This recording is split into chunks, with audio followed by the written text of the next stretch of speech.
Алейкум, қазақ елі. Маңғыстау облысы, Қарағай ауданы, Жетібай ауылы, ОСК мекемесіне қызмет атқаратын ИП Жәнібек мекемесінің бір топ жеңіл көлік жүргізушілері атынан үндеу.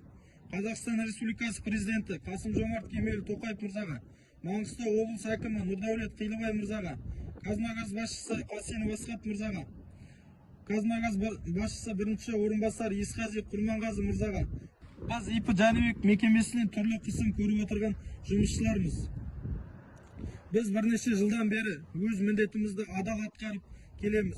Соған қарамастан осы уақытқа дейін еңбекақыға индексация жүргізілген жоқ. Қазіргі қымбатшылық, инфляцияны ескерсек, қазіргі жалақы күнделікті қажеттілікті өтеуге жетпейді. Бұған қоса ұжым мүшелеріне түрлі қысымдар көрсетілу байқалады. Бұл еңбек құқығымызға қайшы. Жалақы мәселесін бірнеше рет көтеруді сұрағанбыз. Нақты шешім қабылданған жоқ. Біздің нақты талабымыз жалақымызды 50%-ға көтеру. Егер бұл мәселе шешімін таппаса, әлеуметтік жағдайы жақсы, еңбекті бағалайтын өзге мекемелерге ауыстыруды талап етеміз. Бұл түрлі қысымнан туындаған нақты шешім. Еңбек құқығымызды сақталуын сұраймыз. Талап етеміз, жігіттер. Талап етеміз. Талап етеміз ба? Талап етеміз. Талап етеміз ба? Талап етеміз.